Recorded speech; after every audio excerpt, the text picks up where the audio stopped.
back on air.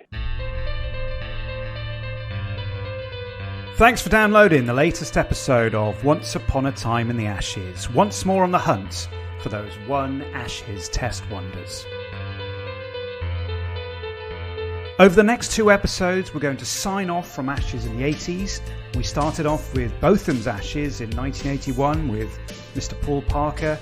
And since then, we've had the pleasure to meet Arnie Sidebottom, Jonathan Agnew, Dave Gilbert and Murray Bennett, all of whom played in the 1985 Ashes. Those episodes are available on demand wherever you get your podcasts. And don't forget our Women's Jubilee Series special with Karen Reid, Annette Fellows and Anne Mitchell, a celebration of the 84 to 85 Ashes series, the only 5-match test series in the history of the women's game.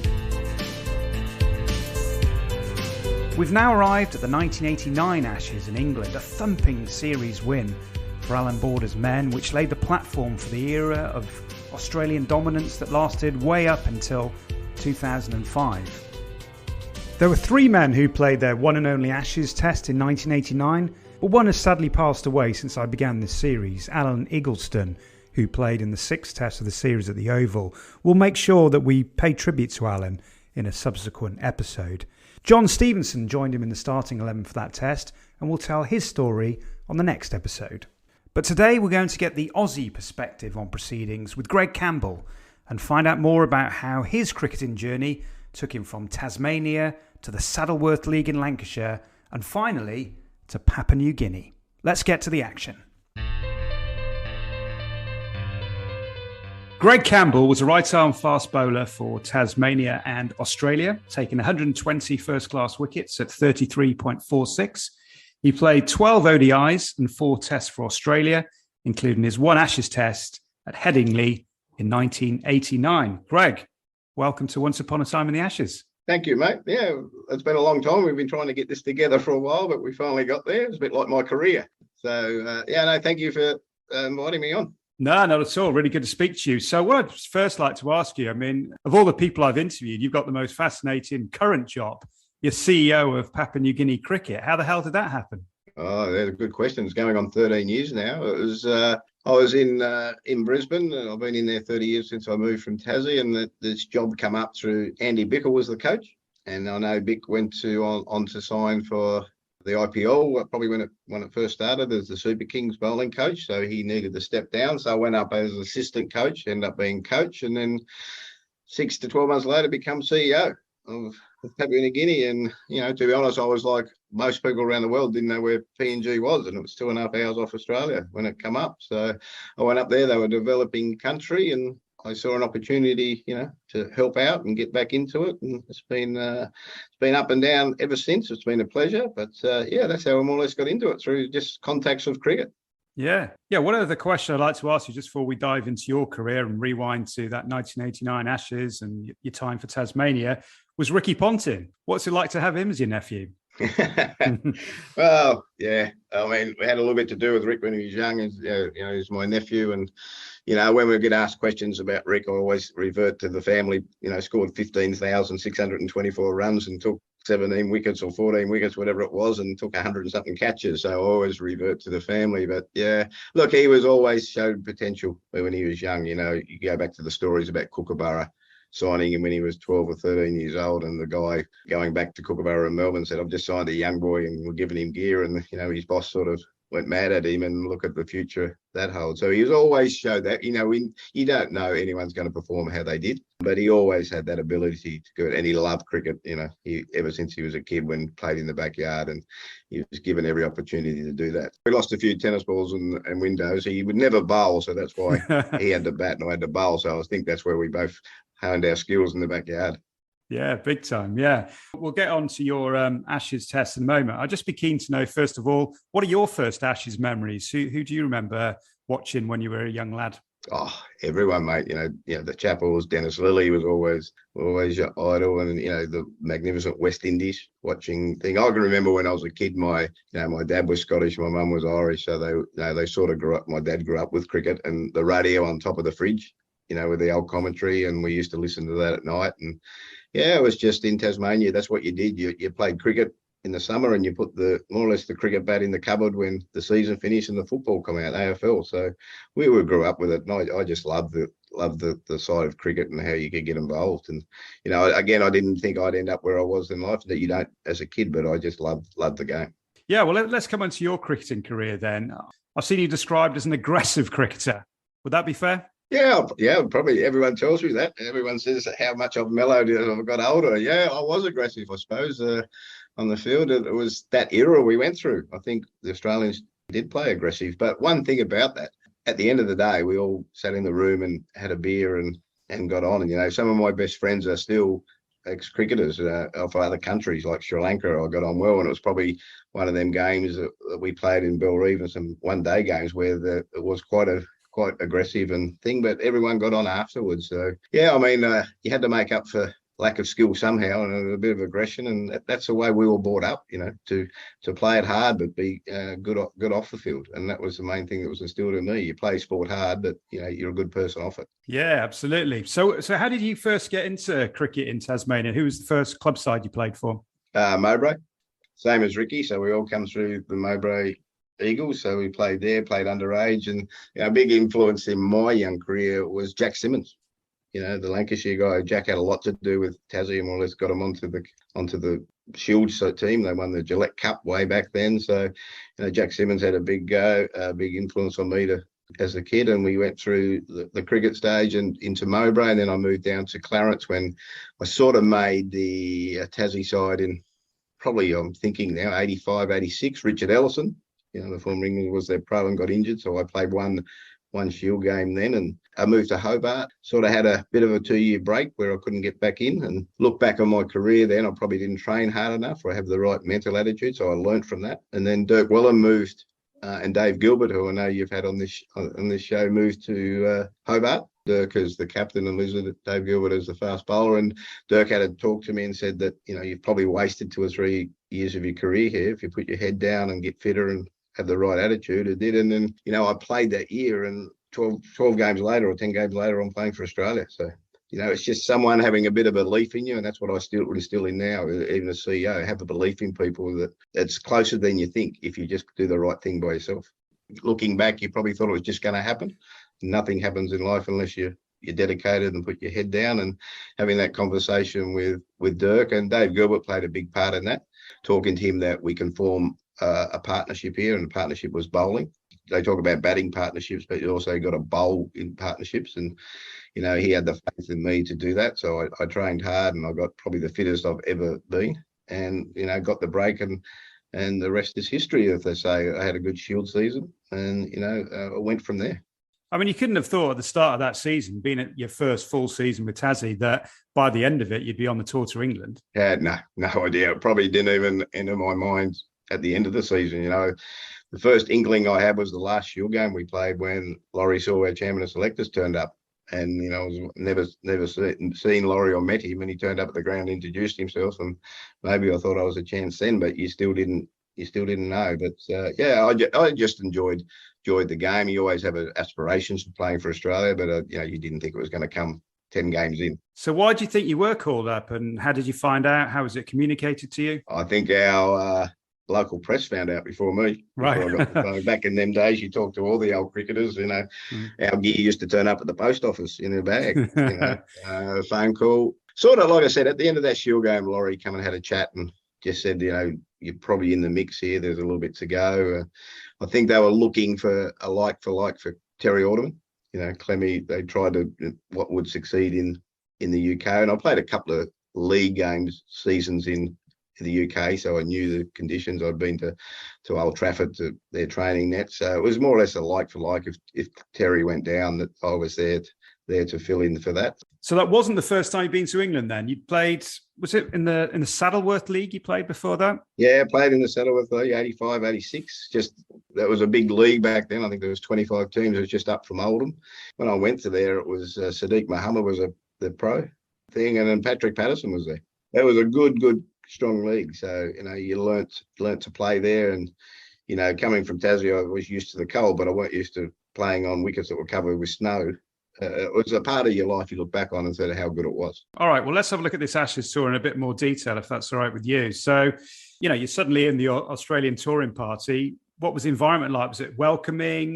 Did you feel immediately part of the squad? Was it quite social? It was, yeah. I immediately felt close to the boys. I can remember we met at the Hyatt in Melbourne for a week. More or less had a fitness camp there and pulled up in a taxi. I think David Boon was the other Tasmanian, first two Tasmanians to represent Australia in the one team. And I think Booney had already gone to Melbourne, so I flew in by myself, pulled up outside the Hyatt, and the taxi behind me was Alan Border, which I hadn't really met before, played a couple of Shield games against him and lucky enough to get him out and introduced himself. And it was like we'd known each other for a long time. To be honest, and I know AB's been quoted, it was probably the best tour he'd ever been on.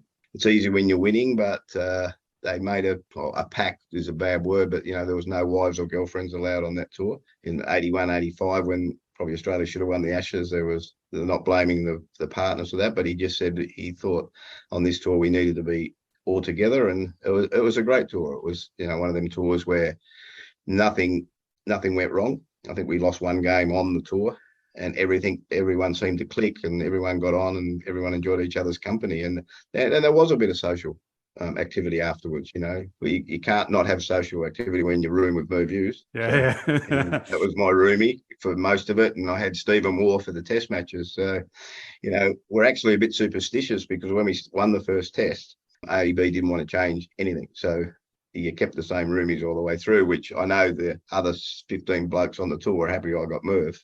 But he was a great roomie. But yeah, the tour was magnificent. Sponsored by 4X back then, there was a lot of hype. You look back at it and say, what a great tour. I wish I could do it again tomorrow. Yeah, I bet you do. Yeah, absolutely. What do you remember about because you played obviously in the first test at Headingley, so you got a run out early on in some of the tour matches. Do you remember any of those? I was looking at the MCC match at Lords where you got Fairbrother first ball. Do you remember any of that match? Yeah, I remember most of it. You people asked you and you look back. And back then, we played every county. And we played the Oxford Uni or Cambridge Uni too, I think. So, there wasn't a lot of breaks. And I enjoyed that thoroughly, because, I played the first test and then I didn't play any others. So you had a lot of cricket and there was good quality cricket. And, we took that in our stride. We bussed around everywhere. And the bus was always a social event going down. And, even winning the first test, you could just sense in the rooms that there was something building. Alderman getting 10 wickets, Stephen Moore getting 100.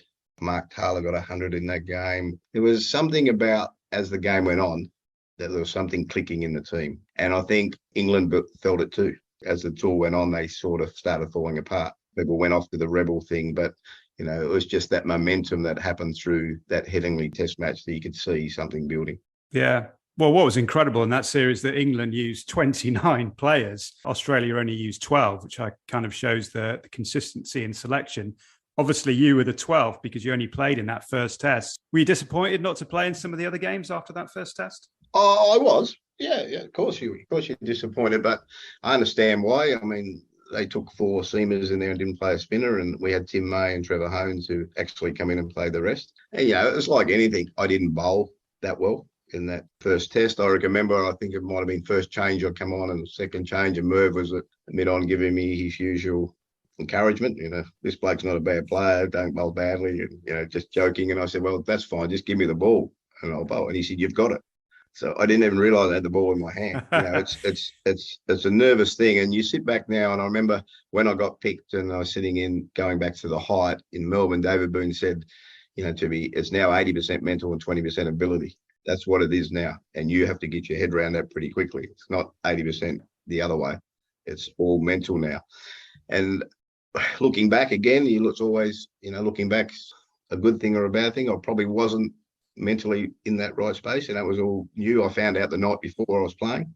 But even leading up to there, a couple of county games, you didn't think you'd play. You knew Alderman, Lawson, and probably Merv was going to be there. The last warm-up game, I think, was against Derbyshire. It was a terrific match. Australia won by 11 runs. So, and you took wickets in that. So maybe that, pushed you into the reckoning. Turned up and it was a green hard wicket.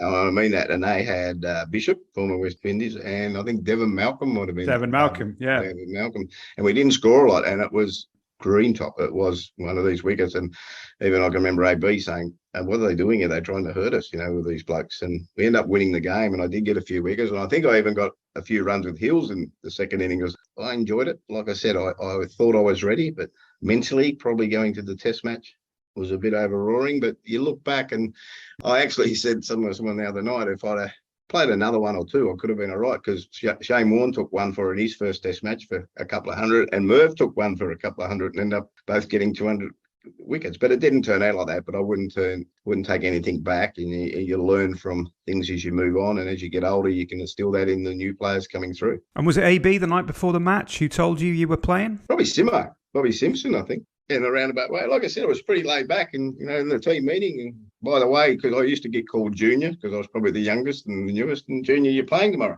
Good luck. That was about it. Yeah, because we, like you said, we'd probably played a few county games leading up to that. I played in most of them, probably at least 2 or 3. I think that's how it was. That's how it rolled back then. It's a lot different nowadays.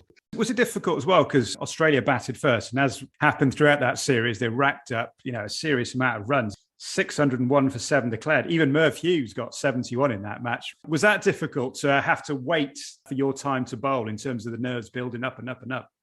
You would never use it as an excuse, but it probably was. I was keen to bowl the first day. You think I need to get out there. So I think it was probably the second day after lunch or longer when we actually took the field. And I think there was a break before I bowled. Alderman and Lawson would have opened. So it was, nearly a day and a half before he actually is given the ball. So you look back at it, but it's not an excuse. And Merv did get 75 or something. And I was going to bat before Merv. And then at the last minute, they just changed it and said, go out and have a slog, Merv. But he ended up getting, 75. We put on another run. So I probably didn't even get a chance to go to the middle until, we bowled. So look back at it and, and you watch Alderman and Lawson and the players coming in, and I probably got a little bit nervous, but you can't blame that, because we should be able to cope with it. But it's all experience too.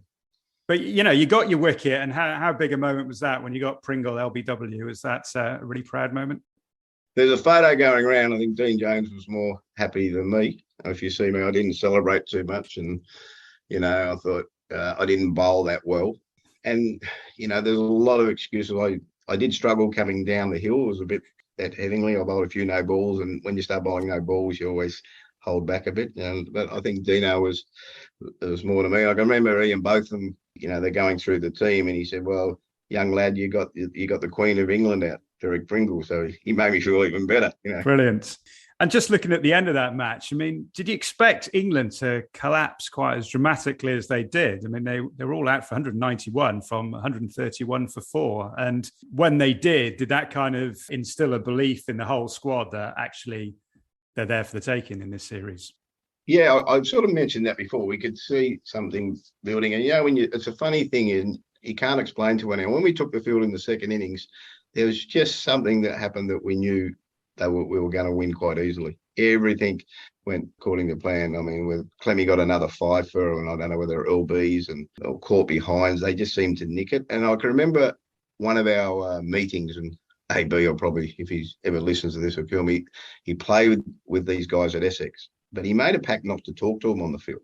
He said, I was good mates with him. He played a lot of years. He just didn't talk to them, and they couldn't understand why he wouldn't talk to them. I can remember Graham Gooch asking him, Border, why are you talking? And he just wouldn't talk to him. He just shut them out. And he put a short mid-wicket in with Clemmy bowling, and you can see Gooch look and say, well, why you got there? I don't get out there. But it made him think different. And then Clemmy got him LB quite a lot, because he did hit across his front pad, but he did it successful. When AB put this short mid-wicket in, he just looked at him as to say, what's going on here? And he stopped playing that shot, and he was given out plumb LB. And you could just see that they weren't switched on, and we'd come with an attitude of, we're going to win this. And Tony Gregg helped us going back way before we even toured, when he said it's the worst Ashes team ever to leave Australian shores, and that made the headlines. So they got a few people in, and there's great characters on the tour. I'm probably jumping ahead of Graham, but Merv Hughes had a great tour, but he took a lot of pressure off people.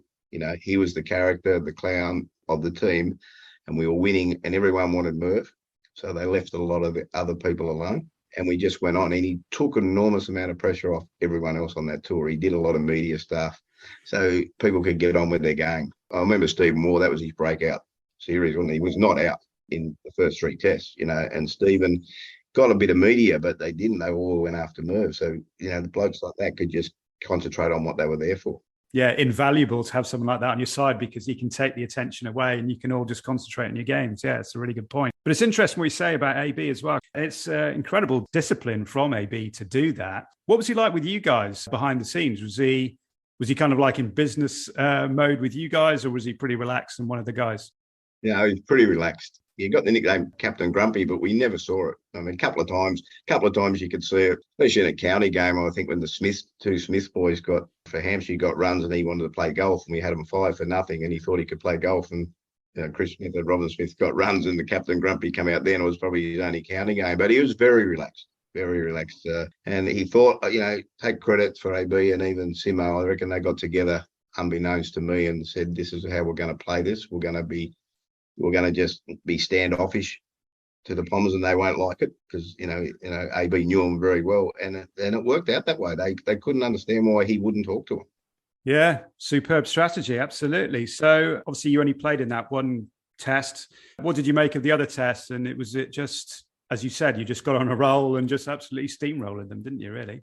Yeah, like I said, and the weather was good. I reckon it didn't rain. Probably the last test at the Oval, jumping forward a bit. But you could, like I said, you could just tell Stephen Moore was full of confidence. The top order, probably not even at Lords the next game, but at Notts when they put on 300, the openers. You could just see everyone was confident, and you could tell that, you shouldn't never say, but the England dressing room might have been breaking down a bit. There was talk of the Rebels coming on, and AB just said at a dinner once, we've got these guys. And we've had them in 81 and we had them in 85, but for circumstances, we didn't go on with it.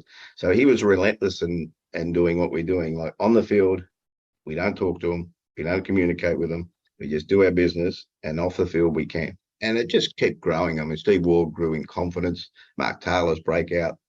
I mean, everything, if it was a tour, everything went right. Like I said, there was never a gripe about anything. It was one of them tours where everything we did just seemed to work. Yeah. Now, as you said earlier, it was a long tour, so you still played a lot of cricket that summer. Obviously, you played in a lot of the other matches against the counties. Any in particular that stand out? Any favourite grounds during that tour? Well, because like I said, Old Trafford was always a favourite for me because I went and watched the Lancashire and the Yorkshire Roses in 85, 86. Jack Simmons was there. Lords is just Lords. When you walk on the grass and you walk out there, it's just a different thing. Like I said, we played the MCC there, even to bowl there. You still think about that. But all the grounds in England had character. Everywhere we went, it was, you were with Australia. If you didn't enjoy it, you might as well not be there. And I know that got brought up by Laurie Sewell and Simo a lot. If we're not enjoying this, we shouldn't be here. You're representing your country. You're playing in history against England, which is always there forever, even after we pass away. So you've got to enjoy it, and we all enjoyed it, and it was good playing the counties. I remember, I could be wrong here, I reckon we won in Yorkshire. They had the bus trip down, and there was a fair bit of alcohol and wine drunk on the bus, and we had to play Lancashire the next day. And again, I shouldn't talk out of school, but there was quite a few blokes hung over, and they had Patterson and Akron. And again, the wicket wasn't great. We might have got sent in. Swampy Jeff Marsh was captain, and everyone was unhappy when he lost. They weren't, because the batters were not at their best, and it was more or less a barrage. They went quite hard, and we ended up winning that game too. And I think I was quite lucky. I might have got a few wickets, 8 or 9 in that game. Yeah, I think you got 5 in the second innings against Lancashire. Yeah, ended up winning there. But it was probably one of the hardest county games. Them two guys running in. Good way to get rid of the hangover, you might say. Yeah, it was. Yeah. No, it was a long tour. We're playing all the counties as well as the 6 test matches. And then, I don't know if you're involved, but then the tour extended to the Netherlands and Denmark. Did you go on that leg of the tour as well? No, there's another story there. Me and Merv flew home. So we got permission to go home because I got married. Yeah, so Merv was the MC at the wedding. No way. Again, that was one of them relationships. And if you can remember, we put a sign at the Lord's balcony, "Will you marry me?" out of a piece of cardboard, and we got made take it down. That was for me, but Merv had a fair bit to do with that, and it went up on the balcony in our dressing rooms. And it's probably the only sign that's ever been up on the balcony in the dressing room. So, yeah, I didn't do the Netherlands thing. Me and Swerve flew home. Where did you get married? In Tassie. In Tassie. Oh, right. And how was Merv at the wedding? He did his duties well? He did his duties well, yeah. He did, entertained everyone. So obviously the other guys who went to the Netherlands couldn't come to the wedding, but I guess all your teammates from Tassie were at the wedding as well, were they? Yeah, so you would go back to Dave Gilbert, Dirk Well, all the Tassie boys were there. Yeah, it was quite small. There was only probably 50 or 60 there, but yeah, it was. So that's why I missed that part to tour. Oh, I see. Yeah, I noticed you didn't play in the game, so I thought that was strange. Yeah, looking back now, as we are, obviously you only played the one test against England. What did it mean to you to play in the Ashes? Oh, it's a lifetime dream, isn't it? I probably still somewhere at home. All my parents have passed away. There's probably still a box somewhere in the garage where you used to fill out the scorecards, listen to the radio, and do that, and say one day I want to be like that. So it's a lifelong dream, and not many people get to do it. But again, we're not being. This is awful. It's not taking anything away from playing for Australia. That's our job. It's a job, and it's a job that you want to represent your country, and you never take it for granted. But you've got to be humble with it, and I think that's what makes a good person. You look back, and it's part of my life that was there, but you've got another part to live too. So you've got to move on. But it was a dream come true in a way. Everyone dreams of that. Yeah, yeah. I mean, it wasn't the end of your Australian career, obviously, because you went back to the Australian summer. And then you broke into the one-day team then as well. As I said, you played 12 ODIs, as I said at the start. Which did you prefer, the one-days or the tests for Australia? Oh, both. Yeah, you just love playing.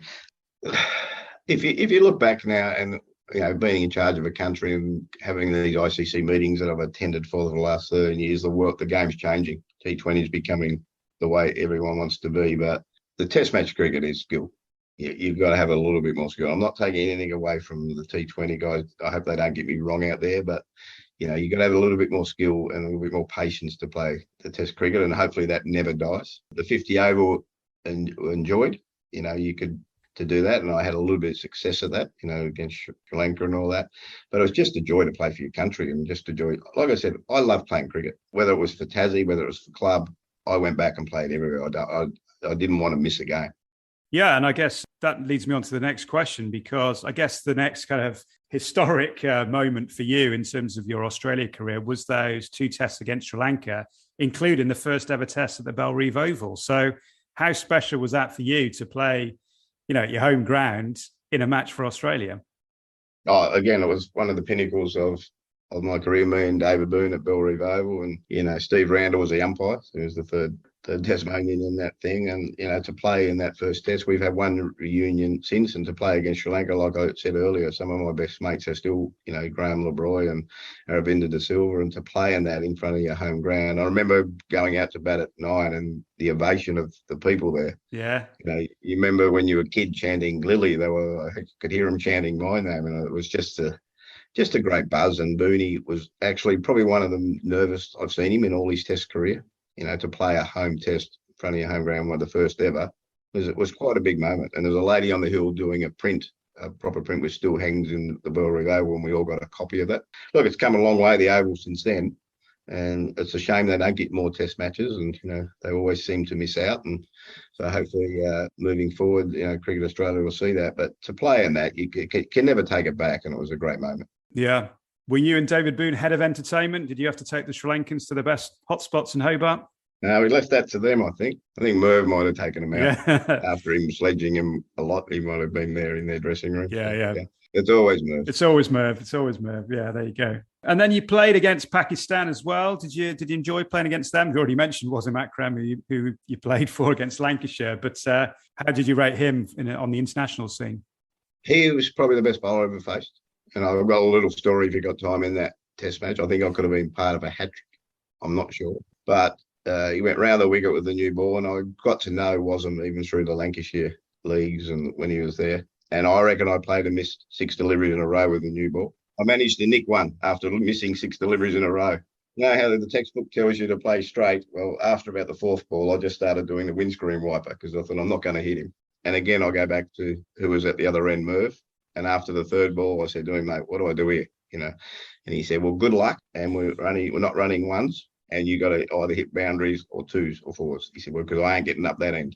Wasim was good. Java was good. Again, I think we end up sneaking home in that test match after being in a dominant position. I think Wasim got his first 100. He did. He got 100 in that match, yeah. In the second innings. But it takes a real bowler to get him out when he's got 100, doesn't it? Yeah. There was only one that swung, I think, bowled. Yeah.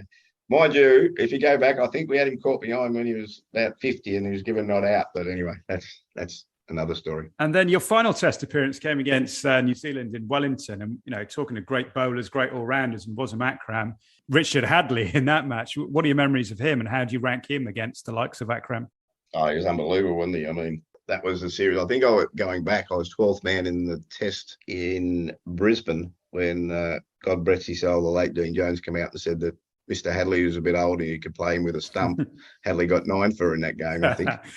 And rock and rolled us. And AB wasn't very happy with Dino. And Dino, I remember running down the wicket, still couldn't hit him. And I think Dino came back in and says, maybe I won't say too much in the future. But he did later on in his career too, when he told Kirtley to take the armbands off in the one-day game. So that was Dino, God bless him. But yeah, I played in that Test and I've run into Richard a couple of times. I've gone to New Zealand, in my current job to try to set up games. And I saw him once and he reminded me that I was the person to get him out his last Test in New Zealand. He went on to play a couple more after that touring, but he said, because he's very much a stats man, Richard, and he said, Mr. Campbell, do you remember you got me out here, LBW? That was my last innings for New Zealand. No, I didn't, Richard, but thank you for that. Yeah. I'll remember it now. Absolutely. That Shield season of 89-90 was superb for you. I think you took 23 wickets at 20. But following that season, you suffered with injuries, didn't you? In the New Zealand Test match, I just felt something in my knee in the second innings and it didn't bother me too much. I just clicked and kept playing through it. And at the end of the Test match, I sat with the physio Alcock and I said, it's pretty sore, mate. And he said, yeah, it looks like it. So I went for a scan and I actually pulled the tendon off under the kneecap. So I had it operated on and by the Australian surgeon, the doctor, and he said, there's no guarantee. It's sort of like they call a jumper's knee. Because I did bowl a little bit different. I bowled and then straightened my knee. So it was like a catapult that came over. So he said, we call it a jumper's knee where there's a lot of force going through there. And they sewed it back on and I missed probably 6 games of the next Shield season. And I probably, in hindsight, like I said, hindsight's a wonderful thing, come back a bit early and I felt it go again in the next game. So that was I sort of played through that a bit. And then I had broke a wrist playing. So I had a few injuries and, I just couldn't quite come back from the knee to where I was. So it's probably the end of my Australian career then. I probably did finish then, but I ended up playing, I think, another Shield season there, but it was blowing up every time and there was nothing they could do. But again, that's what cards you dealt with, Again, I'm not being awful. If I had the technology we have now, probably could have done a lot different and build the thighs up a lot stronger to do it, but that's that. But we all went through injuries and we all played with injuries and back then. So yeah, that was the end of the career. Look, people say, oh, you're sad about that? And I said, no, I'm not sad because you had the opportunity to represent your country. Although it was short, it was still a great experience and you can't help injuries. Injuries are there. It's a part of our game. You then moved over to Queensland. So how did that come about? And did you think you could, continue your career there? Yeah, well, another great cricketer, we think Barry Richards was the, got on with Barry in through the Shield and the Hills there and they thought, the Queensland conditions would suit. So I went back up there and I probably had another knee operation on there. I went back up there and done the pre-season and got through and played probably a second 11 game and it went again. So had it operated on and it was on the Gold Coast because that's where I ended up playing because the Gold Coast had just formed their new club. They just come in. Dirk Wallum had moved back. He was captain and coach of the Gold Coast. So he reached out to him and said, well, if you're coming here, come to the Gold Coast. It's new. And he went back to captain Queensland after having a break. So again, look, the knee went and they more or less said, that's it. We can't do any more. And, it's not going to last playing 4-day cricket. You can probably play club cricket. So I had to make the decision after moving to retire from first-class cricket. But again, it was probably a great move to Queensland. We love it. Our daughter not saying couldn't in Tassie, that's where our family is, but she loved it. She was 5 or 6 at the time, and we've been there ever since. Yeah. And then obviously you've stayed in the game. We spoke about Papua New Guinea, but you moved into coaching then once you retired. Is that the next best thing to playing? Do you enjoy that? Probably more nervous, mate, because I always admire cricket coaches because, and I'm not being awful, a lot of other coaches, a lot of sport can make changes during the game. You can take someone off and bring someone on if you want. A cricket coach, you more or less, on the day, you're more or less job's done. Yeah. The captain makes the decisions. If someone's not doing well, you can't substitute him off. You get more nervous watching. I actually got more nervous watching. I remember going back to the Gold Coast, we won their first ever premiership might have been 2000 when I was coach. And I remember I had to go for a walk.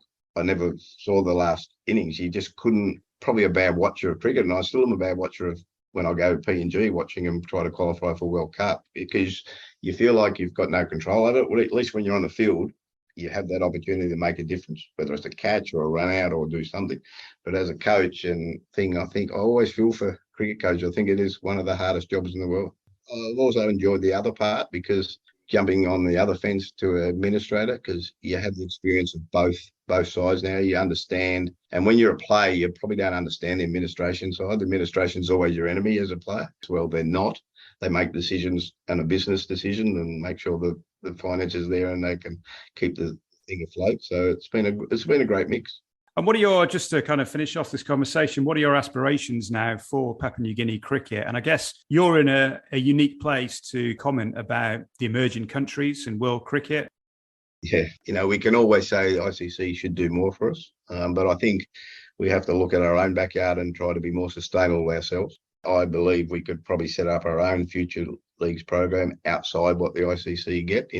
If there's one gripe I get, that we don't play enough cricket, and it shows when we play sides above us with the experience. T20 leagues are taking over.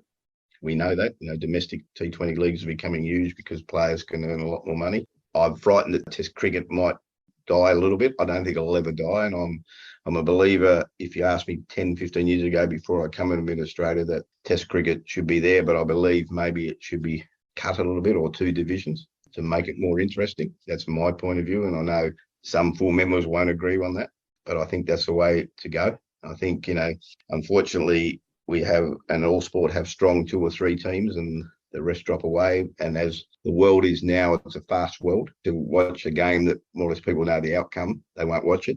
And that comes with any sport. So we've got to make it more interesting. Papua New Guinea, like I said, we need to play more cricket. We need to develop more pathways for our children. Disappointing we couldn't make this World Cup.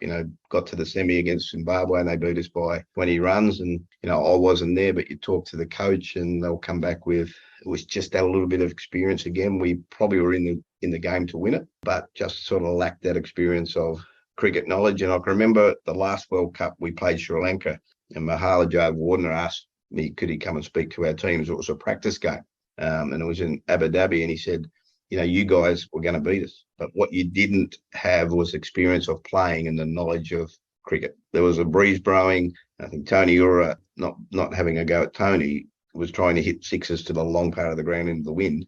And because they had the experience to bowl that side, we didn't have the experience to counter it. And he said, you just need to be playing more cricket. So we've got to find more cricket. In PNG, we've changed our strategy for the next thing. Is we don't want to be the number 1 sport in PNG. Rugby is, and rugby always will be. But what we can be is PNG's favourite family sport, where grandpas, grandmas, everyone can play. And we've got to go back to my childhood where you get kids playing on the beach with mum and dad. You get kids playing in the backyard. You'll get kids playing in the street. And PNG is still capable of that, because they're still not in the modern, well, not being awful, the modern world, where there's all this technology because they can't afford it. So we can create that. And if we create that atmosphere where everyone can enjoy and everyone can play this game, you'll see them come to the fore. And that's going to take a lot of work, and it's probably going to be ongoing after I leave, but that's a legacy we want to leave, that it's a favourite family sport for everyone. And what a great legacy that would be. Thanks so much to Greg for his time and for sharing his memories of the standout moments in his career, from that all-conquering Ashes tour to the historic test against Sri Lanka at his home ground in Hobart, and of course rooming with Merv Hughes. Greg told us about how Alan Border made a conscious decision not to talk to any of the England players during that series, and that included his old Essex teammates. One of those was John Stevenson, and we'll hear his story on the next episode. Until then, I've been Graham Barrett, and this has been Once Upon a Time in the Ashes.